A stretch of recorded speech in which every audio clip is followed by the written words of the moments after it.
Welcome to Rapid Harmony. I'm Kyle Emanuel Brown. This is a space for high-achieving souls who want more than outcomes. You want resonance, you want truth, you want a life that moves with purpose instead of pressure. Here, we explore success with the soul and direction with depth. We slow things down just enough to hear your own wisdom again. We breathe, we question, we remember the part of you that never needed permission to leave. Every conversation is an invitation to trust yourself more than the noise around you, and live from that clarity that rises when you stop forcing and start listening. Take a breath, settle in, let's begin. So what if the business you work so hard to build is the exact thing quietly stealing your life? Now, John, you've built and scaled and exited multiple companies. How many agency owners are unwillingly or unknowingly building something that they're eventually going to resent? 95%. Almost all. And I say that because most of the agency owners that I work with, so I'm a coach, I coach agency owners, built and scaled, sold 2 of my own agencies over the last 10 years. I usually work with first-time founders. Right. My best clients, my favorite clients, not supposed to have favorite clients, right? It's like having a favorite kid. Yeah. But my favorite clients are the ones that they're 12 to 18 months in. They've hit 25, 30,000 a month in revenue, something like that. And they come to me and they're like, John, I have no idea what I'm doing. I am so busy. I want to grow this thing more, but I'm so busy. I have no idea what I'm doing. And so really what we have to do is figure out what they're doing, figure out what they shouldn't be doing, figure out where they want to go, because you can't draw the map without knowing where you want to go, right? Right. But I would say the vast majority are unwittingly growing a thing that is making them miserable currently. And if they don't stop building in that way, A, they're never going to hit their goals, and B, they're just absolutely going to hate their life. Exactly. And regardless of if you're listening at home and you're running any kind of agency as a high achieving conscious entrepreneur, it's definitely one of those moments where you're going to want to step back, reevaluate what you're building, because it may actually end up being your nightmare, not your dream, right? Right. So I want to introduce you all to my buddy, John. John Doherty is an agency coach who helps founders build businesses that actually make their lives better, not more complicated. He's built and exited multiple companies, including Editor Ninja, most recently. Congratulations. Thank you. Which edited over 14 million words before being acquired, and Credo, which connected more than 7,500 businesses with marketing agencies before its private equity exit. Now, he's led growth at companies like Trulia and HotPads, spoken internationally, and been featured in major outlets such as CNBC and Entrepreneur. And so what he's on a mission for now is to help agency owners stop chasing growth for growth's sake and start building businesses that truly support the life they want. So what pulled you personally into the marketing agency world? A little bit of luck, a little bit of bad luck. Long story short, I originally went to college, actually. So I grew up in Virginia and I went to college, went to James Madison University, and I went there to do video production because I did a lot of video production in college, in high school. Okay. And I went there. I was basically like, my dad had worked there for a long time. I met with the head of the program before I even went. And he was basically like, you should come. Like, if you come, you're basically in. I'm like, great. I'm going to JMU. I never wanted to go there. I actually looked at coming out here to CU Boulder. Applied to a couple others, got in, one in Philly, one in North Carolina. But like, he was basically like, come, you're in. I'm like, great. So I went, was doing great in the class. It was like Monday, Wednesday, Friday, 8 a.m. cross town, middle of the winter, across campus. And I had like a A- or something in the class, 300 people. And like, it was a hard freaking class. And if you missed 2 of them, you failed automatically. Whoa. In the middle of the semester, they had there was an assessment. This is a just projects major. And they had a multiple choice assessment. I'm ADHD, didn't know it at the time. I just got diagnosed recently. So it's like 20 years ago. And I bombed it and I didn't get into the program. So I went over, I kind of just gave up. I'm like, F it, like I'm out. And ended up getting like a D+ in the class or something like that. But the next year I got into a program called Technical and Scientific Communication, basically technical writing, but also web development.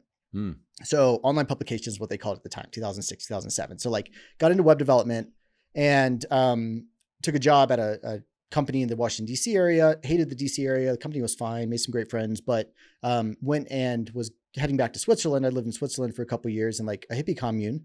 And I was going back to Switzerland to help run a book publishing company from that commune. The guy that owned it had been there in the 70s. He lived there in the village, and like literally 150 person dairy village on the side of the Swiss Alps, like pretty idyllic. So went back and was like, all right, English language books from French speaking Switzerland, got to figure out how to market it. So I found online marketing.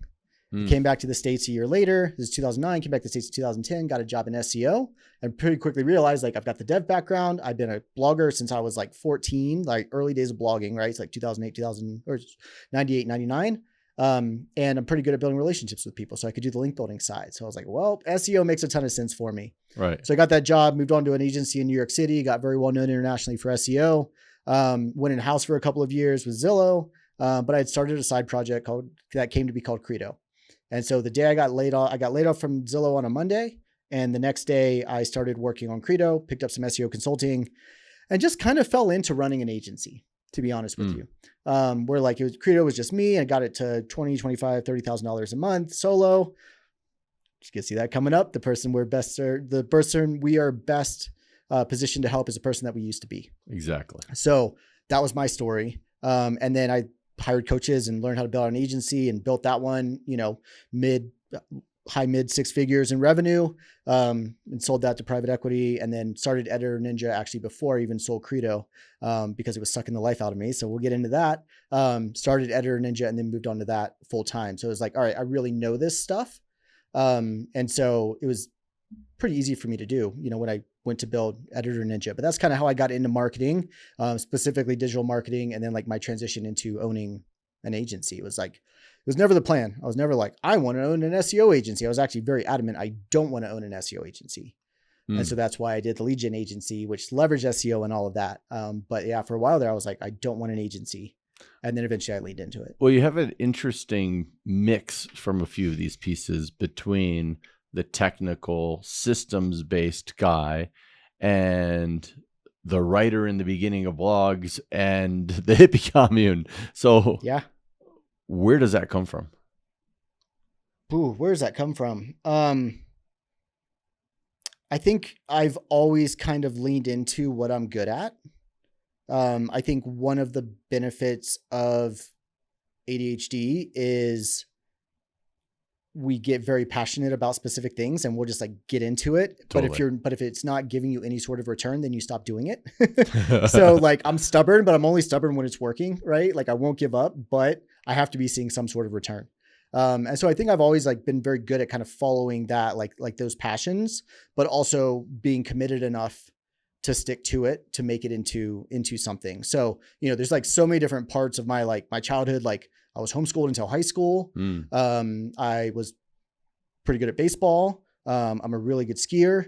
I'm an Eagle Scout, lived in a hippie commune for a couple years during college. Like there's all of these, was very religious growing up, right? There's all of these different like parts of me that like, I feel like eventually it's just like one of the people that used to work actually at the community in Switzerland called it like a tapestry. Like our lives are a tapestry. They're being woven together. And so like, I feel like my tapestry is still like coming together, but like those are some of the parts that have led me to where I am today. I love that. And I love the open-mindedness. It seems like in all of these, one of the through lines was just a simple following your enthusiasm. Yeah. Yeah. Following my enthusiasm, and then also like being a feeler, right? Like very logical, love numbers, but at the same time, a deep feeler. I think I've recognized over time, I've learned to recognize more and more when the energy is wrong. Right. And like, I can feel it, and I've learned to start feeling it like in my, like recognize it mentally, but then also feel it like in my body. And I've learned to basically say like, okay, what's actually going on here? Right. And then that, I mean, so far hasn't led me astray. Actually, the times that I, would say that like I regret a choice that I made were the times where I did not listen to that. Yes. One thing that I think is actually really interesting and doesn't go along with a lot of ADHD people is your ability to take a business from idea into creation, into mass profitability, into sale and exit and moving on to the next product. Like completed the business life cycle multiple times at still a pretty young age. It's Yep. pretty impressive. What is it about you and the way you see the world that's helped you, been a superpower for being able to do that whole complete cycle? Yeah. So I actually, this is going to sound weird, but most entrepreneurs, most ADHD people have a really hard time starting something, right? Right. It's called executive dysfunction. So they have a really hard time starting something. And they have to like psych themselves up in order to like get something going, right? A lot of like shadow activity to actually work on like the main thing. I've actually somehow gotten myself addicted to starting. Like I really like taking action just because I see the output. I see the outcome and the results from taking action. If you don't take action, you get no results. I'm a results oriented and like very driven person. So I'm like, okay, if I take action, then it could be something as small as like cleaning the house. Right. It's like people like wallow in like a messy living room. And I'm like, I'm just going to take 5 minutes and clean this up. And like the feeling afterwards, the results, the feeling afterwards that I have is worth way more than laying on the couch, avoiding getting started. So you're getting big dopamine hits also from completion. From completion for sure. Yep. So it's both. It's like I actually get a dopamine hit from starting. Yeah. And I get a dopamine hit from seeing it through to completion. And then within the agency itself, like within the business itself, I'm always trying new things, always doing new things. Right. Because it keeps it fun, it keeps it fresh. Like there's a reason why my first hire at Editor Ninja, first and only full-time hire actually with that one, was an operations person. Because I'm great at getting it started. I'm great at getting it initial traction. I'm terrible at operating the day-to-day. Yes. So I know that about myself, right? Because I get bored in there, and that's the like ADHD part. But I'm like, but we can like adjust this thing, and it'll take it this way, and we do this thing, and it'll take it this way. We can do this thing, and it'll double the business, right? Like that is my sweet spot. That is my zone of genius when it comes to building businesses. And so like but there's a downside to it, which is like if I don't think it through enough, right, then I can just end up getting distracted, which I did a lot of with Credo. I didn't do it with Editor Ninja, which is why Editor Ninja did just as well, if not better, way faster. But I did a lot of like kind of wandering in the wilderness, trying things and just like getting distracted. It's like, okay, that's working a little bit. Let's go try something else, as opposed to like, let's make that work even more. So you would call yourself more of a visionary than an integrator. Yes. But you're also coaching people right now on the overall system and making sure that they have all the pieces that are right for their puzzle. That's right. Specifically, I think one of the biggest problems with visionaries is when they finally get to the point of bringing on an integrator, there's alignment issues. And also, can that integrator see the vision of the visionary? Yep. What do you feel about that? What have you seen with that? What you see is absolutely reality. Like I definitely see that happen as well. So I'm directly working with founders, and often what I'm doing is like, they're figuring out what they want to do, right? So there's somewhat like the alignment with who they are and like the business that they want to build, and them just realizing the business that they want to build, right? And some of that just happens as you go through. Right. I've had enough reps and seen enough people now that I can like pretty quickly peg if someone's like the operator, they're like the visionary and the builder. And then basically what I tell people, and this is what worked for me with Editor Ninja, it was like, we basically carved out roles, right? In business, you have roles where it's like, and for me, like I'm a sales, marketing, and business guy. So like, I'm very good at marketing. I'm very good at sales. I'm good at business. I like the numbers, but like the building the processes, not even building the processes, the following the processes. It's like, so like, it's like this part, and then make sure that they have what they need, that I was communicating what like the client needed for the operations team to then be able to take the handoff and onboard them and make them happy, right? And so it's very much like this. I knew this part was what I was good at, is what I am good at, and this part someone else was good at, and my job on this side was basically just to make sure it was getting done. Right.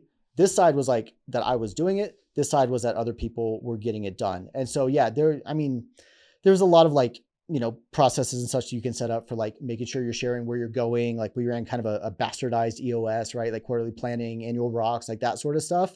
And then we would consistent weekly meetings with the team to make sure that like, okay, what happened last week? What's happening this week? Where do people need help? Like that sort of thing kept everybody on the same page.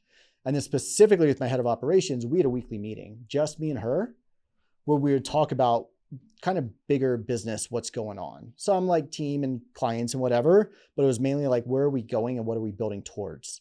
And so we were actually very aligned with that. Sometimes I had to pitch her on stuff. Sometimes she pitched me on stuff, but that helped keep us on the same page. And I learned to communicate my vision for where we were going. And she also learned that like, sometimes John is going to bring something. This is actually, I think, a key thing. This is for the operations people. Right. She had to learn that sometimes I would bring something and I wasn't saying that we were going to do it. I was saying, I need to talk through this for us to determine together if this is a good idea or not. Yes. 90% of the time it was a bad idea. A lot of bad ideas, Kyle. Right. But she had to learn, my wife has had to learn this about me as well. That like, if I say something, it doesn't mean that like, I want to go move.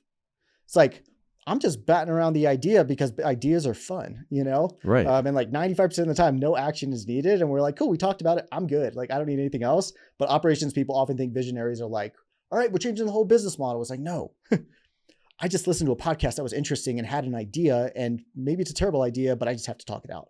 Right. Part of the vision is the ability to step away from the original vision if something coming up is either filling in the blanks in part of the vision or helping turn that vision into reality, or an even clearer vision starts to come through. So that is a very interesting dance between the two. And if I may also note, like knowing myself and Right. when I'm like just kind of batting it around as an idea and when it's actually something we need to do in the business, that's wisdom. Right. And wisdom comes from experience. That's right. And I think that that's such a important piece is I think a lot of visionaries where they don't take the business to the completion side is when they start hitting adversity, obstacles, things that take the enthusiasm and fun away from the business. And when they slowly get pulled into an area that's outside of their zone of genius and now they become an owner operator. Yep. And they're basically giving themselves their own golden handcuffs. And now they're not even living the life that they want. And sometimes they're even a poorly paid owner operator. And they might as well just go work for somebody and make a lot more money and not have to deal with all the other business stuff. Man, I was that way with our shake business because we had to dump. You know, I had a meal replacement shake company. We sold in places like Whole Foods 17 years. Yeah. And then I was paying for my life out of all my training and fitness for celebs and athletes. And with the shake business, I kept saying, well, this is the long-term play and this is what pays the bills. Yeah. And I would always say that, you know, success is right at my fingertips. And I'd get all these huge multi-million-dollar opportunities that would come in and they'd crumble in some sort of capacity that was usually out of my control. But I didn't follow the rules of pay yourself first. And every time something happened that hit us that was out of our control, that was my paycheck for the next 1, 2, 3, 4, 5 years. Yeah. And something that's pretty wild is as I look back at it is, you know, there's times I was working 68 hours a week just in that business. Yeah. And I was a will work for food homeless guy. I never took a paycheck. 17 years. Wow. I had my phone bill paid. I had 2 shakes a day. Wow. Never took a check. Wow. It's a pretty wild thing to look back and go, whew. 7 or 8 whale opportunities that would have completely revolutionized the finances. Yeah. But I look back at it and it's an interesting thing where you have to get back to that idea of pay yourself first and make sure you don't just keep living in the future and you have to really abide by the now. Well, and there's also, and I'm not saying this was you at all, but maybe we're good enough for friends. I feel like I can say this, that like, there's also an alternate reality in which you were like, this thing is going to be the thing. Right. Like it is the long-term thing, but it's also the now thing, and not having the personal training and the stuff to fall back on and saying like, I am going all in and I'm going to make this work because other people have made this work as well. Right. Mm-hmm. Like I come across agency owners all the time that they're like, yeah, my agency's doing like 25,000 a month. Actually, I'll just share this exact story. Talked to a guy this morning, potential coaching client, known the guy in the space for 12, 15 years. And so my sales process is I do like an intro call, 30-minute call. It's vetting. Are we a good fit? Do I want to work with them? Do they actually have a digital agency that's doing between X and Y, right? 15 to 30,000 a month in revenue. And then I give them some homework in a spreadsheet that they have to fill out and give back to me. And he had told me they were doing $24,000 a month in revenue with 4 full-time people in the UK. Him and a business partner, 4 full-time people. And then I get the thing back and I'm like, it's saying 3,500 pounds a month. And I got on the call. I'm like, man, what's going on here? I thought you said this. He's like, oh, well, That other side is just like the white label side that we're doing. Like, this is the side that I actually want to grow with like our own clients. I'm like, but we don't have the full picture here, right? It's like he didn't actually give the full picture. He's like, he's wanting to go all in on this, but we don't even know what else is going on and where his team's time is going. Are we actually going to be able to deliver on this without having to hire a ton more people, which is what he told me he doesn't want to do. That he doesn't want to have to hire a lot more people. I'm like, but we don't know where those people's time is going, right? Right. So I'm like, all right, let's actually just like get the full picture and double down on the whole thing. And then we can figure out how to get you to your goals. Cause like, if you're just saying, I want to do this is just a tiny sliver, John, you can work on this 10%. There's this other 90% that I have like no input into, and that's the full puzzle, you know? And so much of that also was, and what is the life that owner wants? Right. How does that person want to live? Indeed. And, you know, I was a perfect example of the concept behind today, where I was working 90 to 110 hours a week. And why was I doing it? And it was living for the future. I was building this empire to prove everything in the fitness, nutrition, wellness space, and burning the candle on both ends. And I was a walking billboard for health and fitness, but I wasn't living a harmonized life at all. What shifted? I'm going to become the interviewer for a second. Lying in the ICU hospital bed, dying of nothing. Well, that'll do it. Okay. 2019, got sick January 2019. Didn't know what the cause of it was. Kept putting it off, mind over matter, and then go into the ICU and find out I have sepsis. My organs are shutting down, and I was darn near death. No way. Even though I was 5% lean, walking epitome of health and wellness. Unreal. So yeah, I was very clearly spiritually pulled into a direction of stopping the hustle culture. And to me, that's such an important piece and such a gift as a guide, is to help people to learn how to slow down in order to speed up. Yeah. That they may be sprinting really fast the wrong direction. And I'd love to hear a little bit about, you know, how do you typically help navigate someone when they're coming to you and they have a clear, concrete goal of like, I want to grow from this number to this number, but in reality, they've sacrificed everything, their health, their family, et cetera, along those processes. How do you bring them back into something that may be more what they really want 3, 4, 5, 10 years down the line? Yeah. So it starts with them getting honest with themselves about where they actually want to go. I don't believe in, and I don't think you do either, I don't believe in making people do something that they don't want to do or that they're not ready for. And that's a lot of like the wisdom in coaching, where it's like, I've seen many times where I'll start pushing on something, and then I see the way that they react, and I'm like, I'm just going to table that for now. Yeah. Like we can cover that one later. If it was like obvious that they're like struggling, they're hacking up a lung, it's like, dude, take a day off. Right. But you know, it's often like, it's a slow kind of a slow death is usually like what it is. Maybe literally, maybe just like, just their energy, right? Their life force, whatever you want to call it. But so basically it's like, where are you now? Where do you want to go? How do we get you there? Are you willing to make the trade-offs to get there? Right? Like you say you want a $2.5 million a year business, but you want it to be just you and a business partner, and you're selling $1,500 a month SEO packages. Are you going to be able to do that? Right. And some of it is just like asking those sorts of questions to get them to come to just the reality of like, I say I want this, but this is the way that I'm operating, and I'm not going to be able to get to where I want to go by operating there. And then that's when the possibility for change comes up. I do also get very clear with them at the start. It's like, okay, your revenue's here. You want to go here. Your team looks like this, and you're working this much. And you're saying you're the only person that can like do this work for clients. Like that's a mindset issue. It's also just a straight hours in the day issue, you know, and like you can only raise your prices but so much until people stop paying it. And you can only work but so many hours until you need to sleep. So I actually had one client that came to me, he was around $30,000 a month in revenue, been going for about 12 months. And he was billing 240 hours a month. Billing, not working, billing. So there's all the admin, all the sales, all of that stuff. And that includes account management and all those things. Yeah. And basically over the next 2 months, he's been with me for 2 months now. So 2 months now. Right. In March, he started with me mid-February, and in March he billed 170 hours and he made 36,000 in revenue.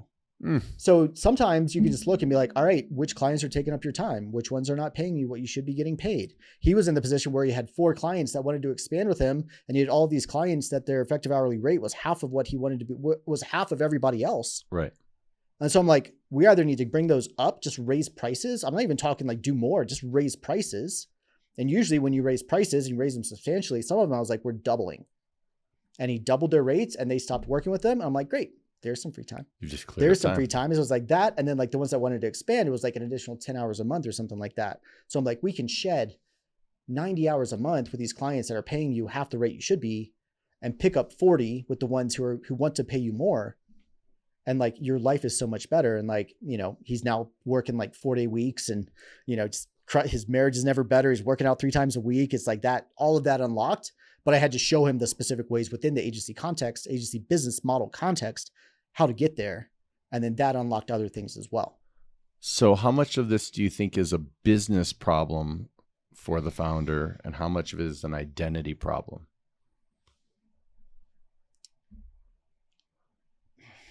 It's a great question.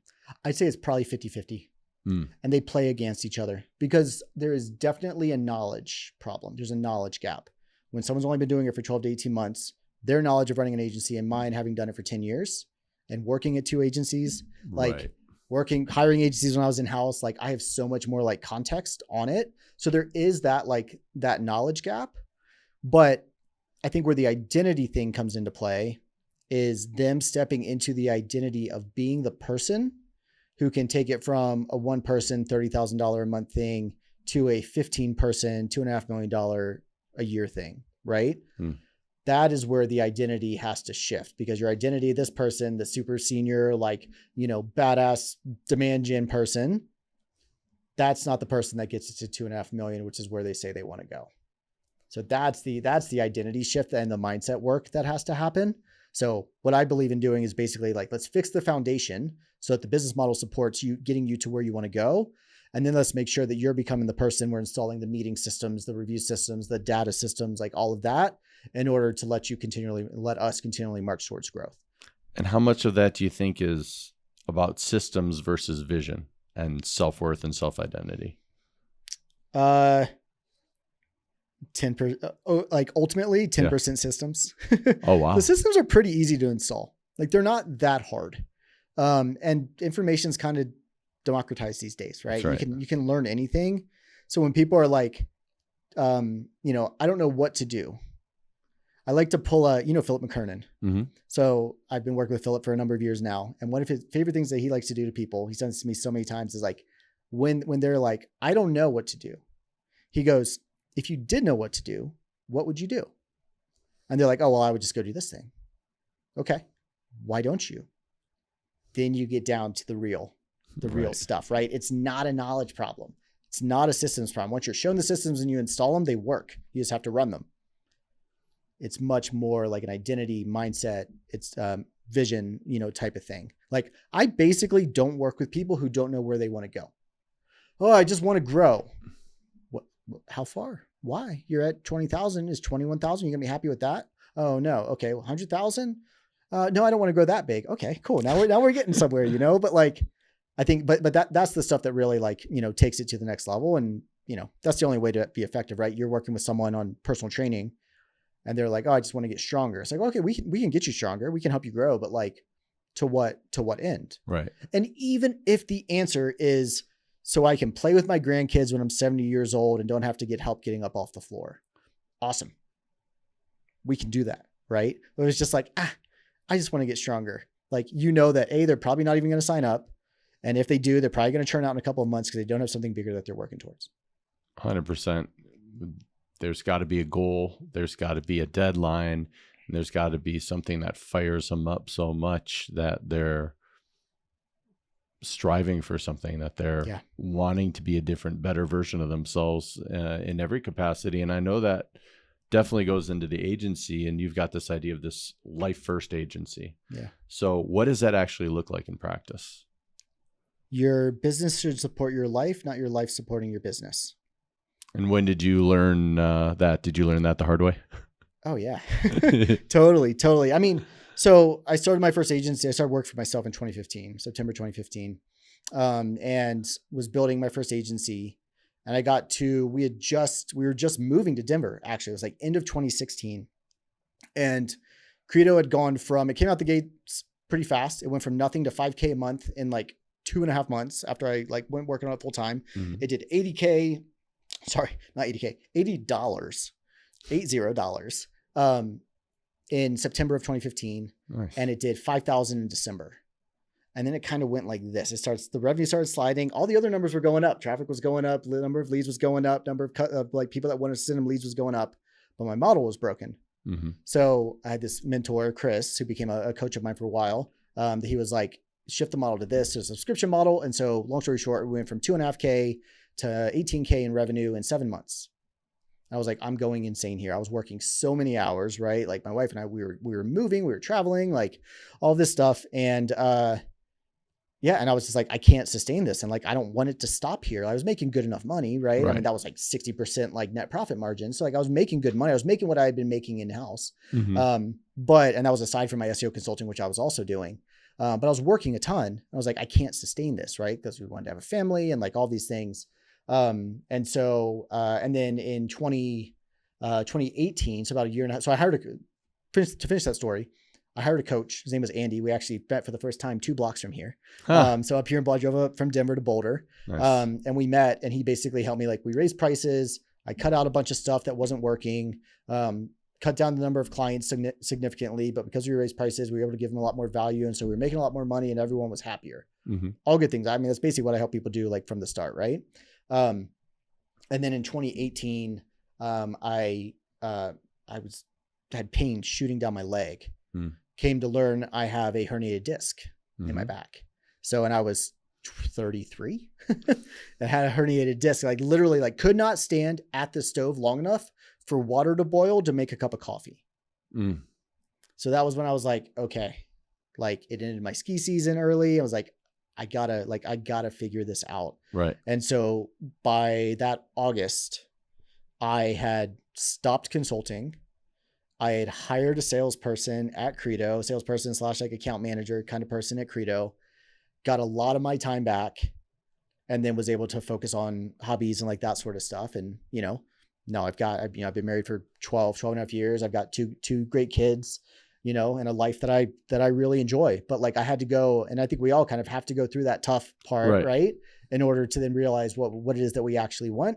And some of it just took me sitting down and being like, what kind of life do I want, right? What do I want my calendar to look like having tight controls on travel, on hours that I'm working, like all of that sort of stuff.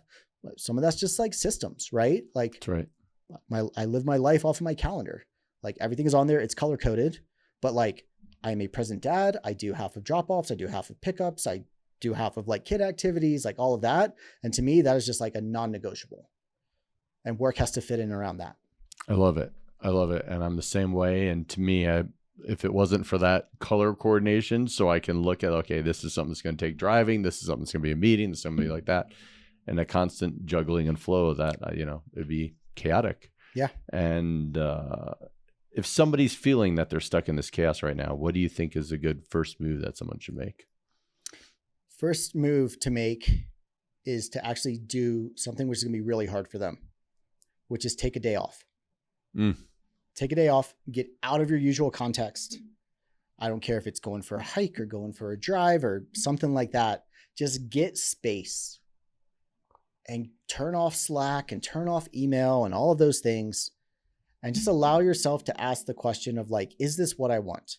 And then listen for that voice. And you have to be somewhere where you can be quiet, right? So why you get out of your house or out of your office or whatever, and listen to that voice and finally be willing to listen to that voice. And whatever it says, even if it's scary, the answer is probably going to be no, or it's like kind of, but, right. And then listen to the but. Right. It starts with being aware and being honest with yourself. Because if you're not aware of that, it's just like in business, agency owners come to me and they're like, I want to grow. I'm like, cool. How many leads have you had? I don't know. What's your average client worth? I don't know. How long do they sit with you? I don't know. How are we going to get you to where you want to go if we don't know any of these things, right? And so we have to get, so basically we have to get very clear. We have to become aware before we can solve. So how should someone think about growth if what they want is freedom rather than pressure? You have to, you have to make choices. Right. And you have to define the terms. What does freedom mean for you? Mm-hmm. What does pressure mean? Pressure isn't bad. Stress is bad. Stress comes up when there's too much pressure. So it's not a question of like having no pressure. It's not an either or, like freedom or pressure. It is, you have both. Is the pressure worth it? And also not letting the pressure build up so much that it becomes stress and you blow your top. Right. I love so that. that's where I start with people, and like them getting clear on that answer for them. So what's your philosophy on things like team and clients on pricing that you see most people miss? My philosophy on team, clients, and pricing that I see most people miss is they usually don't know the value. So on pricing specifically, I love talking about pricing. Mm-hmm. They don't know the value that they're bringing, and they're also not tracking if they're actually making what they think that they're making. So it's the effective hourly rate thing. It's like you sell people at $100 an hour, right? You sell them 40 hours, $100 an hour, $4,000, but you track your time and you're spending 75 hours on them. Yeah. Effective hourly rate, $60, something like that, right? Right. So they're not actually verifying that they're making what they think that they're making, or like what their time is worth. And they're like, why am I working so hard? It's like, well, because you're over delivering for everybody, right? Underpriced, over delivering, overcompensating are the three reasons why agencies don't grow. So I usually see like all three of those. So that actually kind of speaks to what you're talking about, where it's like, you're underpriced, so you're not selling to the value, or you're over delivering, so you're giving away too much, and then you're overcompensating yourself or people. And if you're doing that, that strangles the business. So you have to realign, that sort of thing. And if you're like, but I can't pay myself less, that's then a business model problem. Could be a lifestyle problem if your lifestyle's too expensive for where you actually are, for where the stage of your current business, right? But usually that to me points to a business model problem that we need to fix that, or business model problem, or like you're over delivering and you're underpricing, right? So you fix that, and then like you don't have to pay yourself less. You can actually hire more people so you can work less, and so your time is worth more, and then your life is better. Not a bad setup. And it works. It works is the thing. It's like, I was talking to Philip once again last week. And sometimes I want like a set process, like a 14-step, a 12-step process for growing it. Right. And I was talking with my sales coach today that like, I think actually like growing a business like this is actually more like cooking. It's like, this is the recipe. These are the 14 ingredients. And like, you put these couple together and you put these couple together, you put these couple together and you throw this on at the end, and boom, you've got delicious dinner. Right. Right. It's much more like that. But those are the three main things that I see with agencies, why they don't, what they get wrong and why they don't grow. And you realign those and everything else unlocks. So you've followed businesses all the way through the yellow brick road down to that end exit point. And now that you've exited a few businesses, how has that affected your definition of success? I don't feel the need to sell another business. Because I've realized it can be kind of an empty goal. Yeah. The hardest periods of my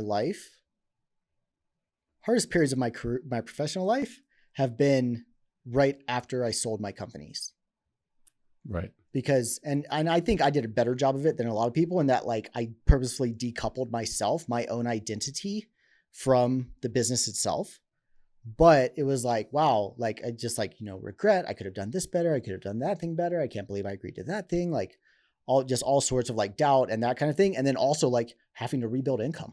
Right. Like it takes a lot longer than we think. Even if you're very good at what you do, it takes a lot longer than you think to get back to where you were, but now like having gone through that, I've realized that like, actually like my definition of success these days is like having a simple business that I love running, that has clients that I love working with, and it serves my life instead of my life serving it.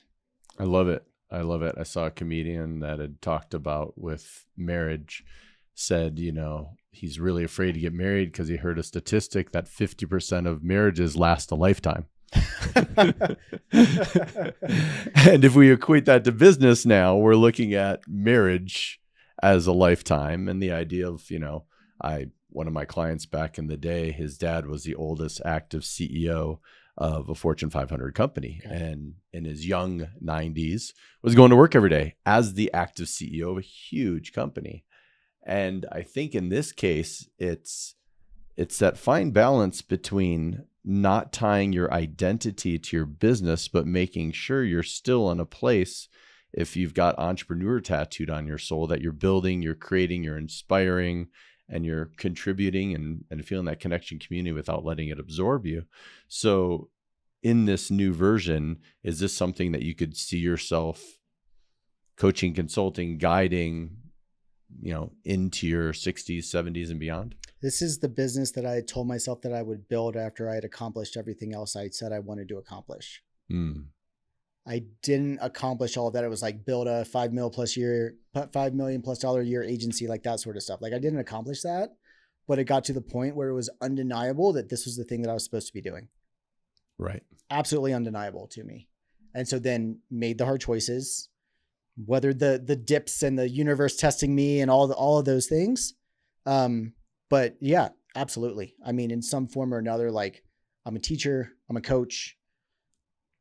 That's who I am and what I love doing. So one thing that's interesting is you're also transparent, like my note to let myself tell that my daughter has palms right now. Oh, perfect. So you're also very transparent and authentic, even publicly through your social media as you were going through this process of building your business. Yeah. And I thought that was really rare. You were very open about what you were going through with Editor Ninja, both in masterminds that you and I are connected with, as well as on your own public facing Facebook. How do you feel like that was actually a superpower for you? Yeah. I mean, you see these people talking about like, oh, I'm building in public and all these things. They publish for like 2 weeks and then they're gone. For me, like, it's just who I am. Like, and I will also say, like, I didn't share everything. Like, right. There's stuff that I've started talking about recently around like some of the struggles of building the companies and that sort of thing that I didn't talk about publicly because it just didn't make sense. Right. And like I was in it and I was going through it. I didn't have any lessons and it was going to be like more of like oh, pity me kind of thing rather than a like, here's some lessons that I've learned, but like the actual like journey of sharing it, updates, like I'm a big fan. So it's who I am. It is also worked really well for like having people rooting for me, which I think we all need. And there's I won't mention who it is, but there's a mentor of mine that one day I was like, how are you getting all of these people like on your side? Right. And like all these people just friggin' love you. And he goes, I don't send this to many people, but I'm going to send you a PDF. It's literally called How to Build a Cult. And you can apply it to business. And part of it is bringing people on board with your journey. Right. And so it works for like, that's by no means why I've done it. Like I just do it. Even if that didn't work, like I would still just do it. But there are also like, those sides. And so a lot of it is like you're sharing, you're bringing people on board into your vision, right? Having a vision so big that other people want to come on board. All that sort of stuff kind of goes into it as well. And I've just found that like just being honestly transparent and not in a like, hey, look at me, hand wavy, I'm so great sort of way, but also like, yo, this stuff is freaking hard, and like people appreciate that side as well. And I just don't believe in gatekeeping. Right. But like I said, I've also had to learn over the years, like some stuff just needs to be held a little bit closer to the chest. And like, not everybody needs to know that. Like in masterminds, like, yes, I'll be open, right? It's like, it's a closed, trusted, like community, right? With my wife, with my best friends, like that kind of thing. But like my best entrepreneur friends, not like my close friends that are not entrepreneurs. Cause like, they're just not going to get it. Right. So Absolutely. like there's some like wisdom in there that I've gained over the years and made the mistakes. But yeah, I like sharing how stuff is going. Because also there's a lot of tough stuff going on in the world.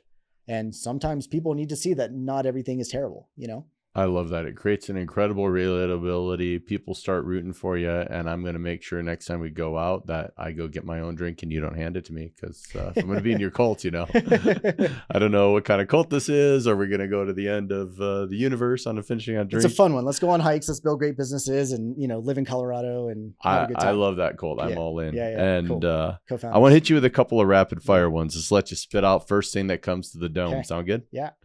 Freedom or control? Freedom. 1 client or 10 average clients? 1 great client. Scale fast or scale right? Right. A hard lesson that changed everything? Oof. That's not an easy one. Hard lesson that changed everything. Actually, I would say and this is something I didn't share, through like the last couple of years, Editor Ninja basically went bankrupt last July, and I had to save it. And I did, because I had done that. The same thing happened with Credo years before, and I did it. And so I knew that I could do it, and we did get it back to profitability and back to growing. But then I had to ask myself, is this the kind of thing I want to fight for again? Like if this happened again, which it probably would, because every business goes through it. Yeah. Do I want to fight for it again? Do I still have that in me? And the answer was no. It's huge. You resuscitated it, and then you put it up for adoption. You got it. I love it. See, you like how I throw you those little softballs and then a fastball down the middle? Right? I see what you're doing there. One thing every agency owner should stop doing immediately. Scheduling their own meetings. One thing they should start doing today. Tracking their numbers every week. Your favorite way to reset when life feels heavy. Go to a combination cold plunge and sauna place and just shock my nervous system back into line. Epic. And our producer over here owns one locally. So yeah? We are good. Perfect. Yeah. And very nice. So I want to flip it on you and give you the opportunity now that I've pummeled you with softballs and fast pitches. And what's one thing you'd want to ask me? You've worked with high performers for a really long time from a lot of different places, right? Fitness, mindset, spirituality, etc. What is the thread through the ones that you see embodying what they want to embody, whatever that means for them? Unquestionably, self-love and self-trust. And that usually comes first through a breakdown to breakthrough. Not I think I'm broken to break through, but a total dark night of the soul, vulnerability moment that they realize that the character they are in this video game of life isn't working, and they need to drop all the armor, drop all the BS, and just operate from a place of raw authenticity. And once they feel that that's their power, the alignment changes everything, because so many of them are think, speak, act, and they realize they need to actually just align and self-love and then think, speak, act in those situations. And that's changed everything. I love that answer. So when you hear the word harmony, what does that mean in your life right now? Harmony is all the different parts working together towards the greater whole. And I also think it's like, I hate the word perfection because I don't believe in it. And I think harmony could have that sort of expectation, but I don't think it does. It doesn't for me. It's more of like there's all these pieces of the puzzle going into life, right? Family and hobbies and business and whatever. And it's more those things doing a dance. And sometimes it's like family needs more, and so I'm going to do that. And sometimes business needs more, and sometimes like I need more, and sometimes my wife needs more. Like it's seeing that whole thing just kind of moving together as one. I love it. It's not balanced. It's not balanced. It can be chaotic, but it's symbiotic. Exactly. And everybody's winning in some capacity, and not 100% to zero, but also not exactly 25, 25, 25, 20. It's not, it's not a spreadsheet. It's like somehow we balanced this budget. We don't know how, but we made it work. That's right. It's a dance. I love it. Well, John, this is powerful. And I love how you've given people permission to build success without sacrificing their life. And I think that's a conversation more people need to drop their guard and have, and they need to hear. And so for people who are listening, I think you're getting at this idea that you don't need to just build a bigger business. You need to build an aligned one. Yeah. And if you're at home and you're listening, make sure you hit share, pass this on to somebody who needs to hear it. And if you want to follow John's journey, what are the best ways to get a hold of you, work with you, and connect with you? Yeah. So my website is johnfdoherty, DOHERTY.com. There's a coaching page there and just like who I am and what I do. Instagram, I'm DohertyJF. And LinkedIn is where I share most like business kind of related stuff. Instagram is more a view into my life. I mean, I post a lot of like business related reels and such, but my stories are, pretty real. So those are my spots. I love it. And I can verify, knowing you now since I think we're 4 or 5 years into the journey that you're what you see is what you get in the best way kind of guy. So thank you for coming on in today. Thanks for having me, Kyle. Awesome. Thanks, bro. All right, my friend. If this episode sparked something in you, don't just wander off into the abyss of the internet. Hit subscribe so you can actually get the good stuff when it drops. And if you're feeling generous or mildly enlightened, leave some love in a review. It takes just 30 seconds, and somehow it feeds the algorithm gods so they know to send more people who really need it. Now, if you want to step deeper into my world, rapidharmony.com is where the real magic lives.